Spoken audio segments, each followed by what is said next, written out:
Well, folks, this week we leap ahead a bit to Proper 6 for the Sunday closest to June 15th. You'll find it in your lectionary, page 790, at the bottom half of the page. We got a little bit off schedule after Pentecost, but now we're back on track. We're starting with 1 Samuel and the book of Acts. And that sound you hear in the background is thunderous rain coming down upon my office roof. Now, Luke's Gospel, we have entered Jerusalem with Jesus, and that's where I'd like to start today. Now, ever since Peter confessed Jesus' identity at Caesarea and Philippi up on the northern coast of Israel, Jesus and the guys have been moving inexorably toward Jerusalem. And his movement has been building momentum as they go, and the tension has been rising between Jesus and the authorities, and the shadows of doom have been getting longer as they go. Now, Jesus' last parable before entering the city ended with the king in the parable saying, "And those enemies of mine who did not want me to be king over them, bring them here and kill them in front of me." So clearly, the stakes here couldn't be higher as Jesus approaches Jerusalem. And so now in our readings this week, we see Jesus entering Jerusalem with all the trappings of the long-awaited Son of David finally arriving on the steps of the city. And as he enters, he weeps for the city. He warns of a day when the Romans will besiege and destroy the city so that not one stone is left standing on another.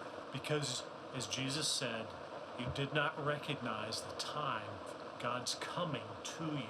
And then once he's in the town, Jesus systematically undermines each party that's vying for influence in Jerusalem. From cleaning the commerce out of the temple court to humiliating the Pharisees and the Sadducees and the scribes in debates on the cable news networks. Yeah, the first century equivalent, which is the Temple Mount. So that's where our readings bring us in Luke's Gospel. Stay tuned for more. This week we start into 1 Samuel. And this is great because we get to read 1 Samuel in the daily office at the same time that we're using it in the Sunday lectionary cycle. So while the Sunday crowd only gets to hear a selection of texts read, we in our Bible study here get to dig deeper and see all the fascinating background of David's life, his rise, etc. So this year, in this reading, we turn a page. Last year, the Sunday lectionary tracked us through the story of the Old Testament during the summer, beginning with Abraham, up through Moses, and then Joshua, and then the period of the Judges. And this year, we pick up with Samuel and David and Solomon through to the civil war that after Solomon divided Israel. And in the daily office, we get to dig in.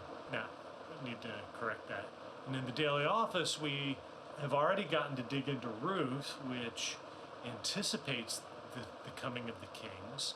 And here we are now beginning 1 Samuel, which turns the page from the Judges into the kings of Israel. Now, Samuel was not only the last judge in Israel, but he was also kingmaker. And the book that bears his name shows Yahweh exercising sovereign kingship, beginning the Davidic dynasty of kings in Israel by selecting a holy city, Jerusalem, to be the place where he put his name, and by building a house there, the temple, for his worship. So king, city, and temple, these become the three core symbols of Israel, along with the Torah, which of course we got from Moses. So these symbols are what make Israel Israel. And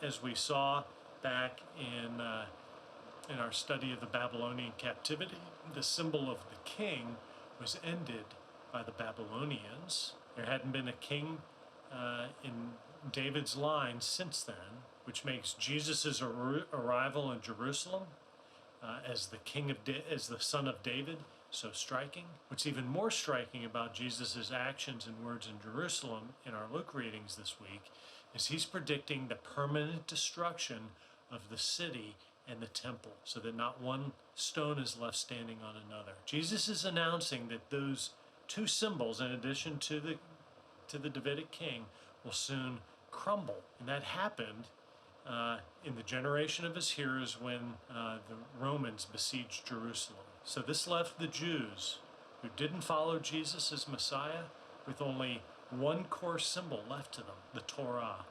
And that's how Judaism reconstituted itself after the destruction of Jerusalem. Well, that's all I've got to say for this video, and I'll see you on Thursday.